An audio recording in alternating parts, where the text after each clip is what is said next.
convosco, bendita sois vós entre as mulheres, bendito é o fruto do vosso ventre, Jesus. Santa Maria, Mãe de Deus, rogai por nós, pecadores, agora e na hora de nossa morte. Amém. Vamos lá.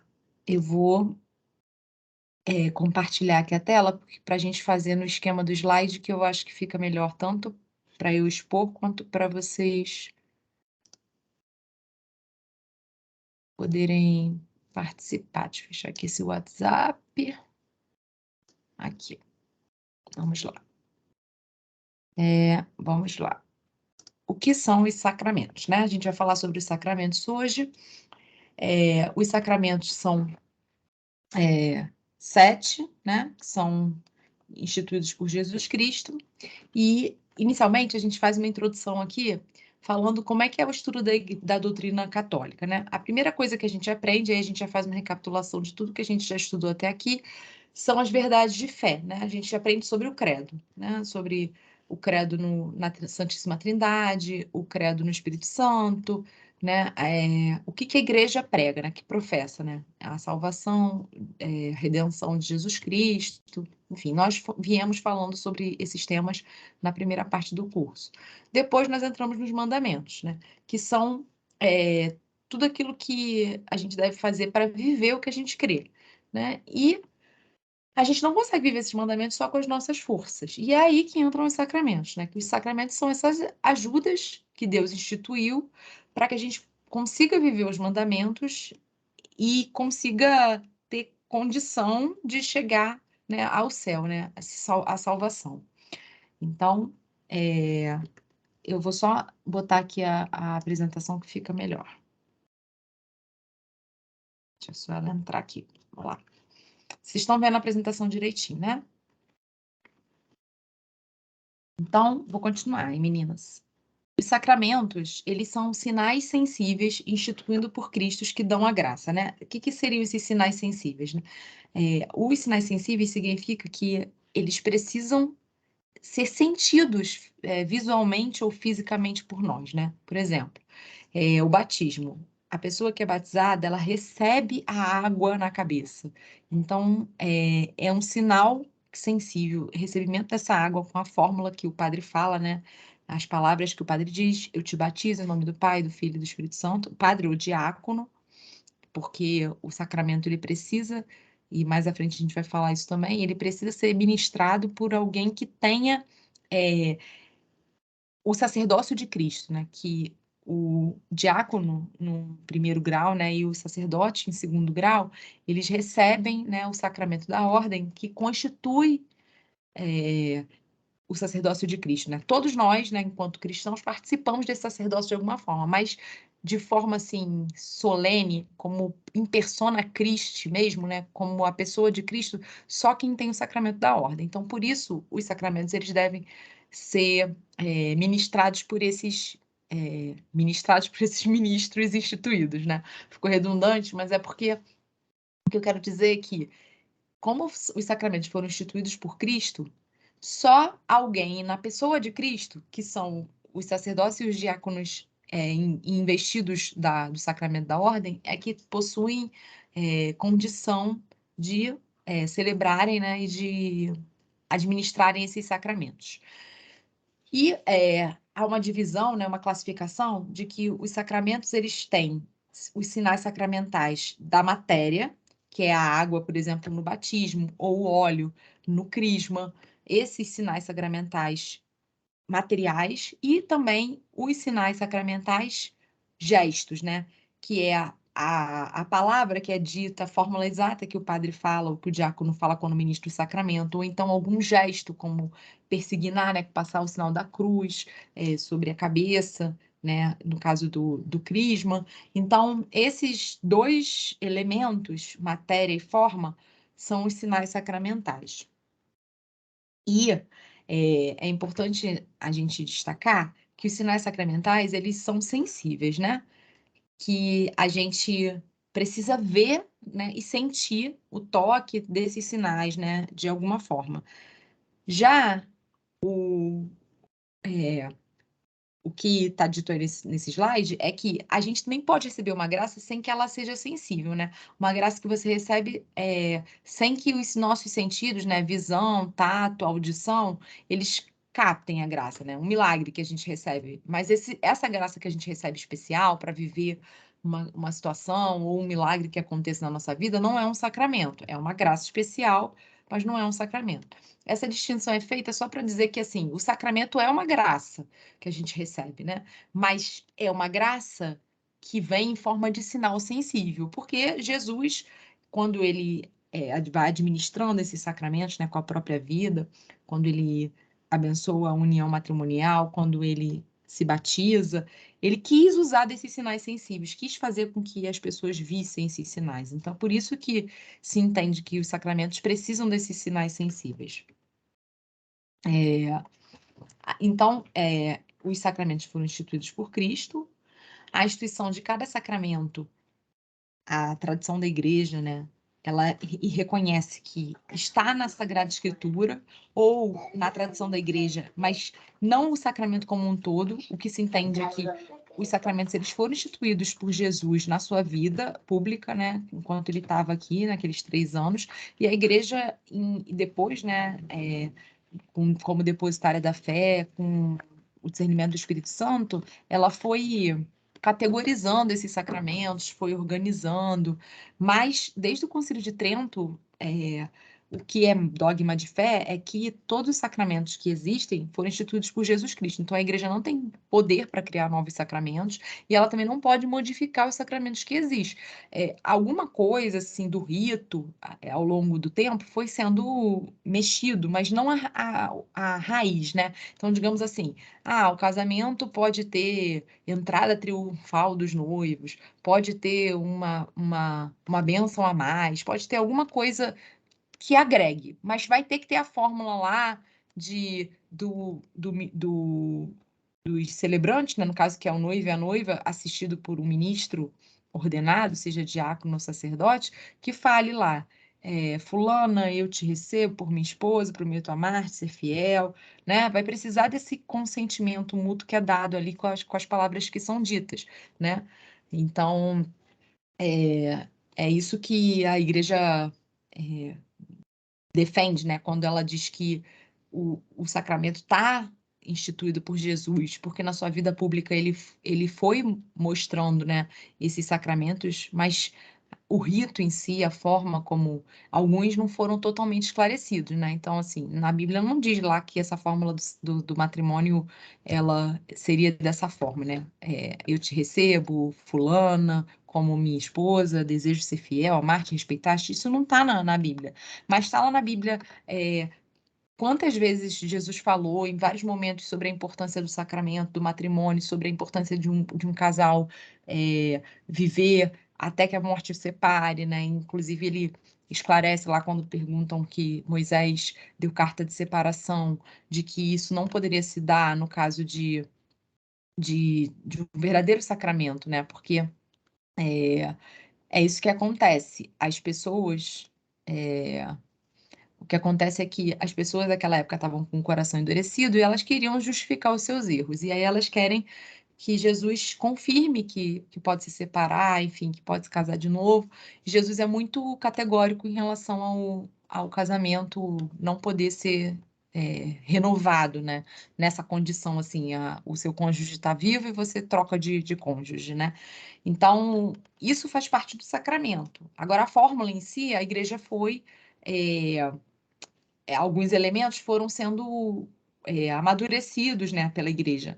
Já com relação ao batismo, fica claro que Jesus queria que o batismo tivesse água, porque ele vai até o rio lá para João Batista administrar, né, o batismo a ele. E assim, naquela época, o batismo era administrado, tudo indica que era por imersão, a pessoa entrava mesmo no rio e se banhava, né? E aí a igreja foi administrando que ficava inviável fazer dessa forma, mas que seria suficiente se houvesse jogar água na cabeça da pessoa, né? Então, assim, não pode ser assim, igual a gente pega água benta e dá uma molhadinha. Não é isso. Você tem que realmente jogar água. É por isso que a igreja seja de adulto, de criança, joga-se água na cabeça mesmo, para caracterizar o recebimento, né, do batismo, que é esse sinal sensível, né, da matéria, mas não precisa mais da imersão. Então, esse tipo de alteração a igreja foi fazendo, mas assim, não pode batizar com Coca-Cola, não pode batizar com vela, não pode, assim, tem que ter água, entendem o que eu quero dizer, né? Continuando. Então, e a igreja ela também pode instituir outros meios para conceder graça aos fiéis, mas esses meios, né, não seriam sacramentos, e sim os sacramentais. Como eu falei ainda agora do Círio Pascal, uma mini velinha Círio Pascal que você tem em casa para devoção da família, que tenha sido abençoada no fogo santo, na Vigília Pascal, será um sacramental. Vai ser um sinal de graça, né? A igreja, ela nos ensina e a gente acredita por meio da fé que aquele símbolo visível também pode nos conceder graças, mas não pelo símbolo em si, mas pela força do Espírito Santo, a devoção que a gente deposita, né? A fé em relação a esses rituais também sensíveis, podem conferir para a gente mais graça, porque quando você reza com devoção diante de um Círio Pascal abençoado, você está mais aberto à graça do Espírito Santo, você está mais aberto à escuta do que Deus pode querer estar falando na sua alma. Então, por isso que eles também podem ser canais de graça, como, por exemplo, a água benta. A água em si é água, mas a partir do momento que ela é abençoada por um ministro ordenado, né, e a gente acredita e a gente recebe aquela água com fé, ela pode ser canal de graça também por isso, pela abertura do nosso coração, né? E além disso, né, o sacramento, ele dá uma graça especial para a gente, porque faz com que nós, seres humanos, a gente passe a ter uma vida sobrenatural com esses sacramentos, né? E é importante a gente saber que o caráter sacramental, quando a gente recebe, né, um sacramento, ele permanece para sempre no cristão, né? É como uma disposição positiva para a graça, né? Ter recebido um sacramento, mesmo quem se afasta da igreja e tal, elas vão ficar com aquele sinal ali, aquela marca indelével, né? Por exemplo, o batismo, né? Você só recebe uma vez e é marca para sempre, né? Eu vou falar mais à frente, que são os sacramentos que imprimem caráter, né? E isso faz com que o cristão ele tenha sempre aquele germenzinho ali, né? Por isso que é tão importante batizar, porque aquele germen ali, aquele desejo de Deus vai ficar sempre ali, mesmo que com a liberdade, com a vontade, ele se afaste, né, de Deus, né? Então, vai estar sempre ali esse sacramento como uma promessa e garantia da proteção divina e como uma vocação, uma chamada mesmo que aquela pessoa que recebe o sacramento tem para o culto divino e para o serviço da igreja. Então, todo mundo que recebe o batismo, por exemplo, é chamado a isso, né? É chamado a servir a igreja, é chamado a estar em união com Cristo, né? E, além disso, é importante lembrar, né? E isso é outra coisa que o sacramento proporciona, é que só se começa a ser cristão pelo encontro com um acontecimento, né? Que é o encontro com uma pessoa, que é Jesus Cristo, né? Que dá uma orientação decisiva. E, por isso, a fonte da nossa fé e da liturgia eucarística são o mesmo acontecimento, que é a doação de Cristo no mistério pascal. E aí, por que eu estou falando disso? Porque Deus se veio à Terra, né, em forma de homem e nos deu a sua vida, né, que é o que a gente vai celebrar até essa semana, né, na Semana Santa. No domingo é o cume, né, que é a ressurreição, né? Jesus se dá. E ele quis, além de se dar a nós, né, ele quis estabelecer alianças que os sacramentos permitem, né, que aconteça em nós, porque através desses sacramentos, essas alianças são feitas no sentido de que a gente recebe graças especiais, que eu vou falar agora sobre elas, justamente para viver, né, essa fé com intensidade em Deus, né? Então, assim, a doutrina da igreja foi classificando essas graças de acordo com a forma como elas atuam na alma da pessoa que recebe, mas tudo é graça, tá? É só uma classificação que ajuda, que a igreja foi distinguindo que seriam graças diferenciadas que a pessoa pode receber, né? Como se fossem graus de graça, mas é sempre graça, né? E aí se percebeu que existe uma graça, que ela é santificante, que é a graça que é o próprio dom do Espírito Santo, né? Que é estável, que santifica, que embeleza a alma, que é a graça que se recebe, por exemplo, no batismo, né? Por quê? Porque é a graça inicial, todo cristão recebe para perseverar na fé.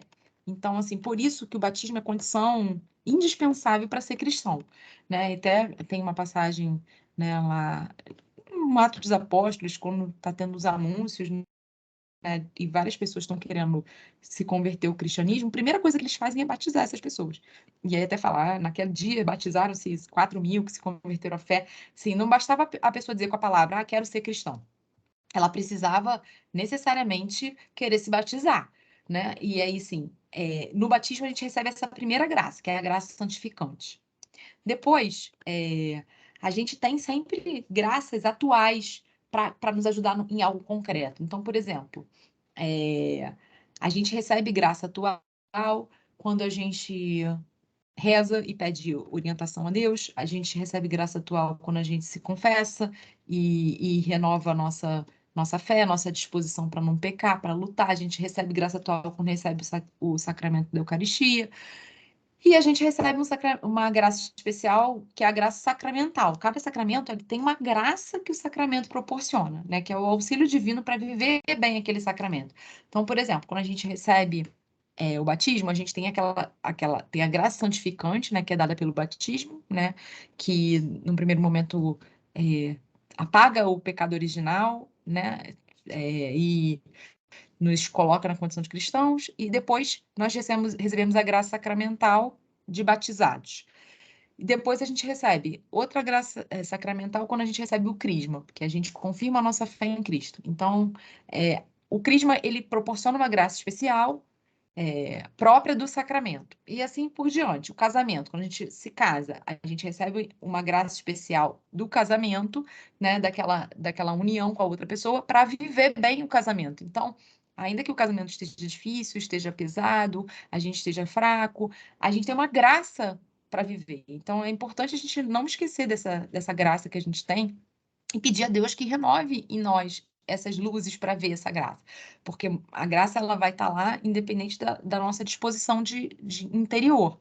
Mas, se a gente não tiver com o coração aberto, Deus não consegue agir porque nós temos liberdade para deixar que Deus age ou não. Então, se a gente tiver com o coração fechado, as graças que aquele sacramento proporcionou para a gente, não necessariamente elas vão atuar em nós porque a gente está com o coração fechado.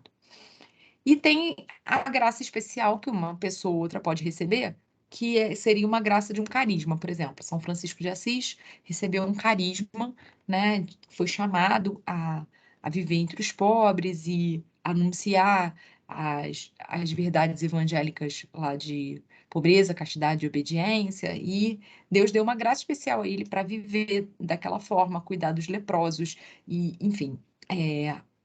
Algumas pessoas recebem um carisma. Todos nós recebemos dons, né? Mas algumas têm um chamado especial, como São José Maria, que recebeu um carisma específico de anunciar que a santidade devia se dar em todo mundo, em todos os lugares, por todas as pessoas. Então, essa é a graça especial. Então, como eu falei, né? A graça santificante que a gente recebe no batismo é aquela que a gente perdeu com o pecado original e Cristo recuperou para nós através da sua redenção, e a gente busca, né, essa graça através dos sacramentos, né? E é necessário a gente lembrar que o sacramento, ele é fundamental para a gente alcançar a salvação. Então, uma pessoa que não tem oportunidade de se batizar, por exemplo, mas que ela tem um desejo no coração de conhecer a Deus, ela nunca ouviu falar no cristianismo, por exemplo, isso não impediria, em tese, de que ela fosse salva, desde que no coração dela, a igreja chama isso de batismo de intenção. Se ela tivesse oportunidade de conhecer a verdade, ela teria abraçado essa verdade. Como isso se dá? É mistério, tá, gente? Eu não tenho como dizer para vocês como que a gente sabe se uma pessoa tem um batismo de desejo, se isso se daria para pessoas que têm algum contato com a fé cristã, mas que não se batizam nunca, por ignorância, enfim.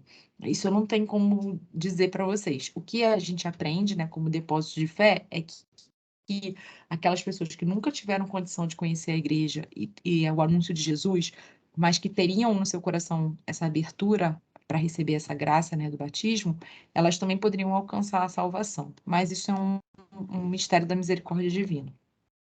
Então, o sacramento, ele sempre aumenta a nossa graça santificante, dá essa graça sacramental, e assim, só não recebe essas graças aquele que não quer recebê-las, né?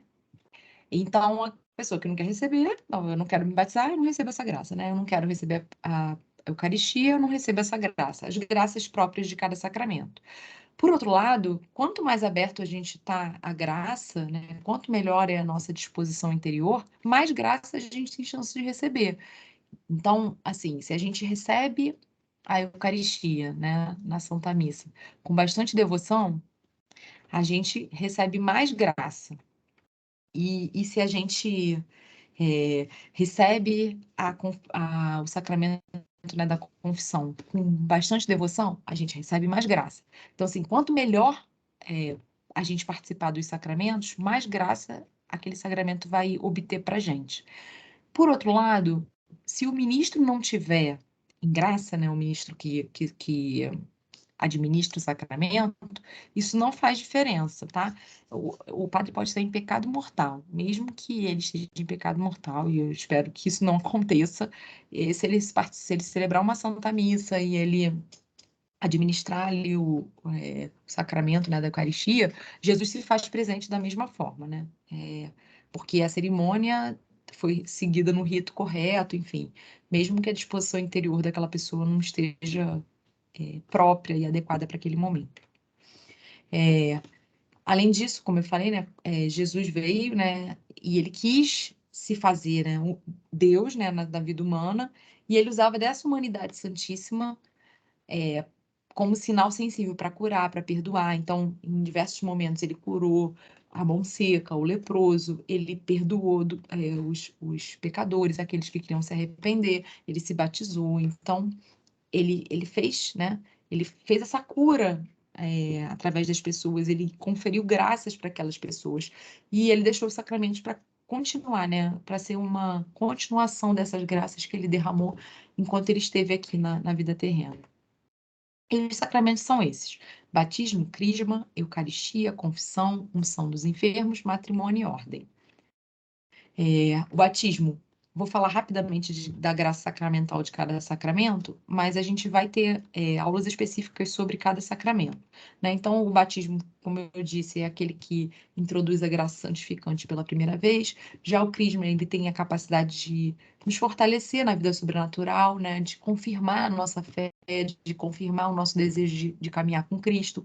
A Eucaristia, ela tem é o sacramento assim centro da vida cristã, porque ele que alimenta a nossa vida espiritual, é o mais importante dos sacramentos, e é importante que a gente dê valor, dê a devida referência e que a gente deseje receber a Eucaristia com mais frequência, estar mais perto de Jesus, porque ele se dá todos os dias. Graças a Deus a gente vive num país católico que, assim, com bastante pessoas católicas e a gente está numa cidade que Brasília com muitas igrejas com oportunidade de participar da Santa Missa com mais frequência e poder receber mais esse alimento espiritual. A confissão é o sacramento que pode nos curar se a gente está em pecado mortal ou pode prevenir o pecado, porque mesmo quando a gente não está em pecado mortal e a gente confessa, né, só pecados veniais, que não são só, porque ainda que seja um pecado venial, ainda é uma chaga na nossa alma, a gente não precisaria de confissão, né, para o pecado venial, a gente poderia, com intenção, né, e no ato penitencial da Santa Missa, por exemplo, ser perdoado do pecado venial, mas receber o sacramento fortalece a nossa vida de fé, né? Porque o sacramento ele confere graças, inclusive para lutar novamente contra os pecados veniais, né? E a unção dos enfermos é o sacramento que conforta e fortalece a alma do doente ou do idoso, né? Ele é um sacramento que assim nos coroa porque ele permite que a gente consiga ter graça para vencer as últimas tentações.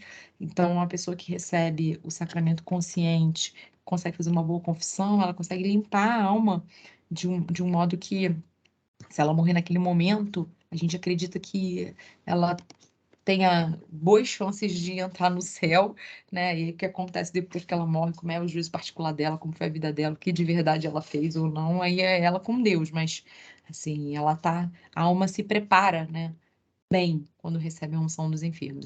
É um sacramento que pode ser administrado para pessoas que estão doentes ou em perigo de vida, ou elas estão muito idosas, mas não necessariamente é um sacramento que só se dá quando a pessoa está morrendo ou está inconsciente. Pelo contrário, é até importante que a pessoa tenha consciência, porque é um sacramento que ela tem que desejar em vida receber, né? É, senão, assim, tem toda a intenção da família, enfim, mas o ideal é que a pessoa tenha consciência do sacramento enquanto ela tinha suas faculdades mentais, assim, se ela estava consciente, né? E os sacramentos da ordem do matrimônio, eles são para viver um estado específico de vida, né? Para viver bem as obrigações desse estado. E aí tem umas classificações que a doutrina estabelece, tem os sacramentos que seriam de mortos ou de vivos. Esses mortos não necessariamente de morto, de pessoa que morreu, mas morto no sentido de que o pecado causou uma morte na pessoa, né? Que é o que acontece no batismo e na confissão. Porque no batismo, pela primeira vez, a pessoa recebe a graça santificante, na confissão, quando ela está em pecado mortal, o sacramento regenera a pessoa. E os sacramentos de vivos são aqueles que aumentam a graça para aqueles que já têm, né? Que são todos os outros que a gente falou, Eucaristia, Crisma, a ordem, o matrimônio, e também ele é um sacramento de vivo quando a confissão é só de pecado venial, né? A pessoa não está em pecado mortal. E aí eu falei ainda agora sobre imprimir caráter, que significa isso. Alguns sacramentos, eles fazem uma marca indelével na alma, né? É um selo espiritual que não se apaga. E aí esses sacramentos são o batismo, a crisma e a ordem. Então, a pessoa só recebe uma vez, não pode receber de novo. E já os que não imprimem caráter, né, não marcam definitivamente a alma, é a Eucaristia. Cada vez que a gente recebe Jesus, renova em nós a graça. A confissão, também, que se a gente pecar, a gente perde a graça e aí tem que confessar de novo. A unção dos enfermos e o matrimônio. Já a unção dos enfermos e matrimônio, a pessoa pode receber mais de uma vez, desde que atendido algumas condições específicas. Quando a gente falar dos sacramentos em espécie, a gente vai ver quais são essas condições, mas assim, de cara com relação ao matrimônio, por exemplo, para receber o matrimônio novamente, ou a pessoa tem que o cônjuge tem que ter falecido, né?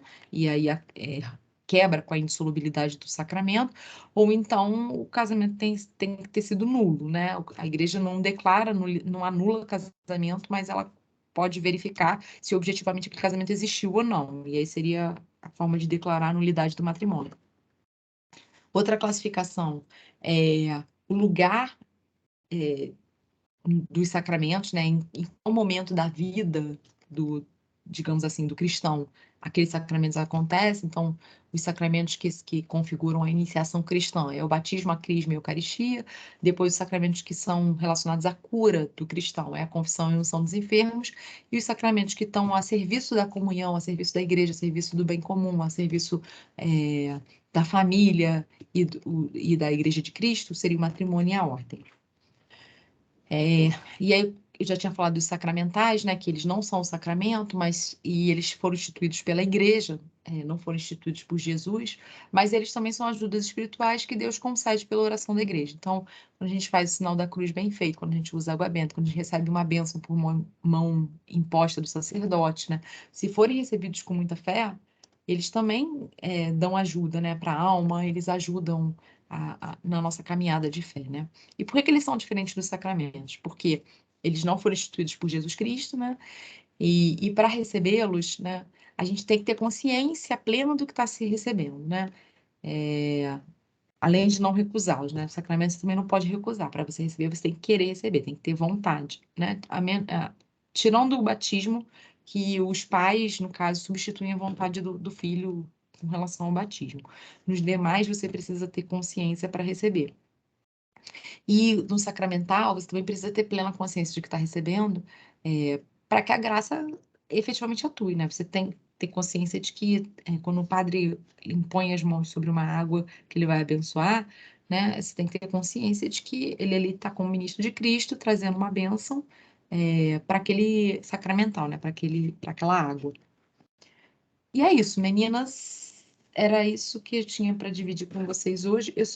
Deixa só eu aproveitar aqui, resumindo sobre essa questão dos sacramentos, que eu cheguei a anotar para falar com vocês o seguinte, que deixa eu só fechar aqui, como é que eu faço para voltar? Quero ver vocês. Achei. Que eu cheguei a anotar aqui sobre os ritos, né? Porque, assim, são vários ritos que existem, né? Tanto na igreja de rito romano, assim, a igreja católica apostólica romana, e tem ritos também orientais que são considerados válidos pela igreja, né? Então, se a pessoa recebe o sacramento nas condições habituais, pelo ministro ordenado, instituído lá pelo bispo local lá da igreja, e se usa, né? Por exemplo, usou água para fazer o batizado, usou o óleo para fazer o crisma, esses sacramentos também são válidos. Então, assim, o catecismo, ele fala isso aqui, né? Que o mistério celebrado na liturgia é um só, mas as formas de sua celebração são diversas, né? A riqueza insondável do mistério de Cristo é tal que nenhuma liturgia é capaz de esgotar sua expressão. As tradições litúrgicas ou ritos atualmente em uso na igreja são o rito latino, principalmente o rito romano, mas também os ritos de certas igrejas locais, né? Como o rito ambrosiano ou certas ordens religiosas, e os ritos bizantino, alexandrino, copta, siríaco, armênio, maronita e caldeu. A Igreja considera iguais em direito e em honra todos os ritos legitimamente reconhecidos e quer que se mantenham e sejam por todos os meios promovidos. Então, os ritos das igrejas que estão em comunhão, né, com a igreja são considerados válidos também. E, por fim, eu queria fechar dizendo que os 7 sacramentos, eles atingem todas as etapas e todos os momentos importantes da vida do cristão.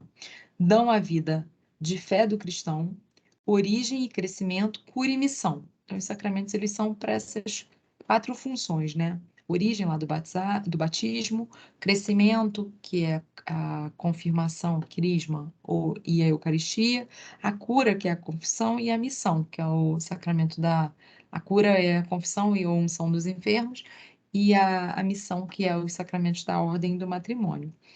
Nisto, existe certa semelhança entre as etapas da vida natural e as da vida espiritual. Formam um conjunto ordenado no qual a Eucaristia ocupa o centro, pois contém o próprio autor dos sacramentos. Eu já tinha falado isso, né, que a Eucaristia era o principal de todos, mas eu queria fechar dando essa noção, assim, de todos os sacramentos. Tá bom, meninas? Era isso.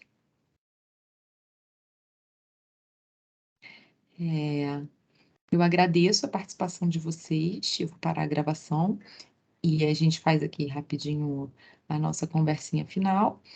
E eu queria também pedir que aquelas que forem assistir depois não deixem de colocar um comentário aqui para a gente saber as que assistiram, né? E qualquer dúvida que vocês tiverem podem nos procurar, tá bom? Obrigada!